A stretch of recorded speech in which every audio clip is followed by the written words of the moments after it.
Здравейте хора, аз съм BVG и добре дошли на първия ми епизод на TikTok. Преди да започнем, ако искате още такива TikTok реакции, може да ударите лайк бутона и да се абонирате за канала ми. А сега, нека да видим какво ще стане. One. Браво. Two. Two. Three. Two. Тун! Тун! Three. Four. Four. Осем.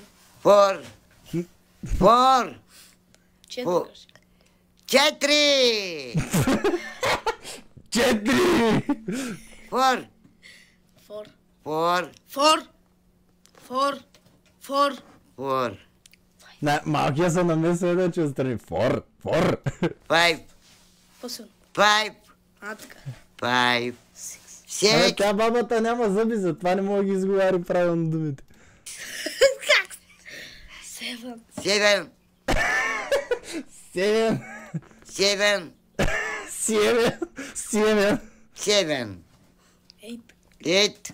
Eight. Eight. Осем. Eight. Осем. Eight. Осем. Eight. Та бабка направо. Eight. Стана. Nine. Nine. Браво. Браво. Бабата. Сега ще го боцна. Си те бах по мамата. Гръмна саламала, човек. Не! Как? Това верно ли му гръмна така салама, бе? Ле. Така е. Софи Маринова. Новото червило. Преслава пак ми го подари. Мале, защо Софи Маринова е Много така? готино. Мисля, че има доста грим. Кой е Христо Ботев, знаеш? Да, Кой той? той е Могъщар. Ти да ни изпълниш тук на публиката. За розовата пантера. Това е. Телото, в което сте живели. Нали правилно ви разбрах? Точно така. Кога? Искаш ли да те тупна един път да се насереш? Хубаво съм го казвали. Кои са тия хора? Цирка Жико, затова ще срижи, затова Бойжи идеш на филийки. Правил. Какво съм си... А кой ще почисти двора? Не ме пипай. Имаш забрана да ме пипаш. Да. Така. Значи... Че дъщеря ви проституира. Ученици, както знаете, имахте за домашно всеки един от вас да напише по едно стихотворение. И нека започна с номер 27, Юпитер. Така, наръгах 6 ля, ма въобще нема и бе. Дай да взем хероин и без той ще съмре. В 200 курви да са давя, да мириш на Кенев. Вдигам 40 температура, бе, за релеф. Господин Дена гледа, че сме деца. Комазнериш още малко ще изтръска една брада. Господ, дай 20 ля, пак утре ще ги оправя. Изтръскам една брада, ето Драго Сафрон, много ги мисли тия глупости. Напомни след 3 месеца да не взема да забравя. Ако ще наръгваш майка си, наръгай на машинки. Сливата е като венджик машина, бачка с стинки. Ако стана футболист, въобще няма да се мъча. С сламката в носа ще бягам по тъча.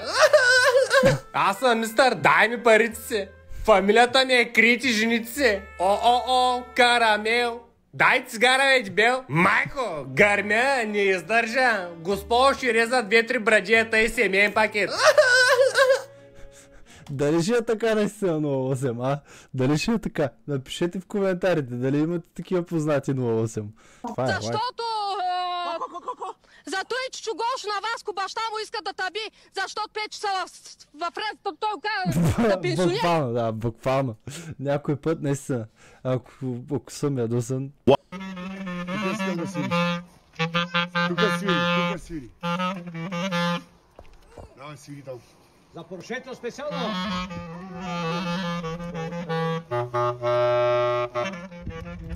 Защо свирят на поршето на резервуара? Някой може да ми каже. Само за Мишо Патрона. Мишо Патрона.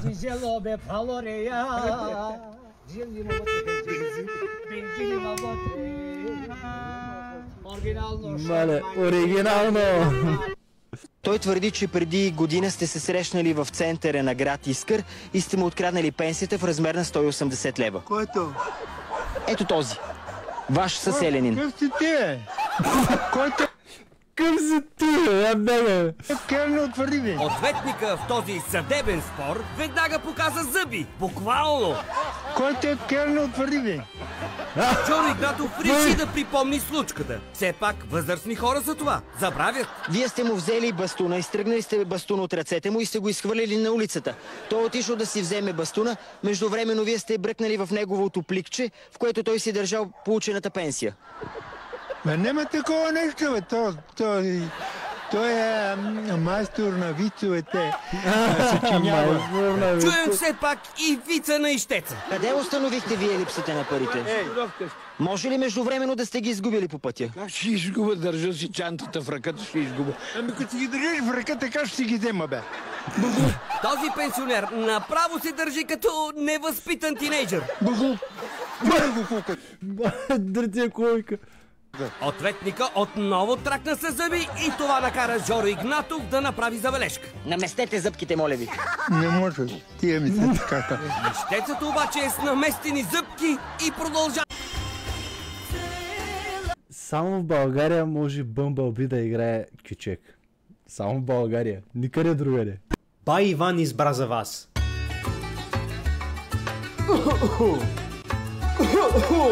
На кашлица, щом дойде ред, на помощ идва ракия сред домашно вино и пастет, направо си става голям банкет.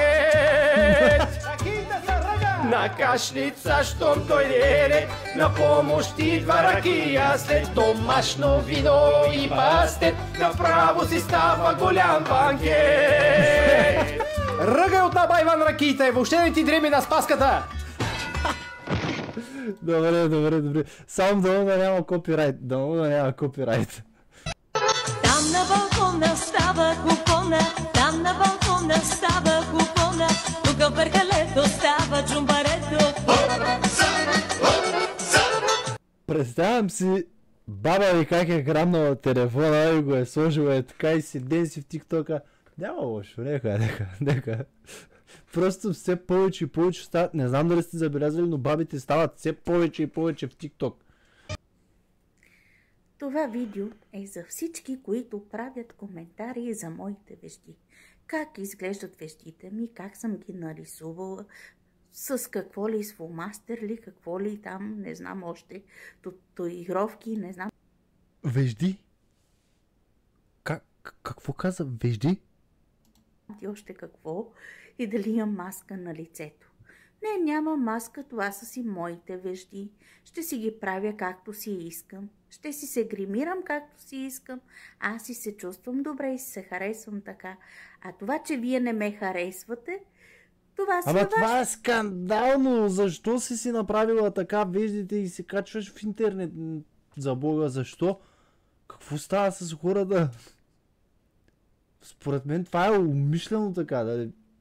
Нямам нищо лошо към жената, но не мислите ли, че малко too much ми идва? На всички може би ви идва too much това. Добре, хора, това беше за днес. Ако искате още такива епизоди, ударете лайк бутона, коментирайте и се абонирайте с камбанка за моят канал. Благодаря на всички, чао и до следващия епизод.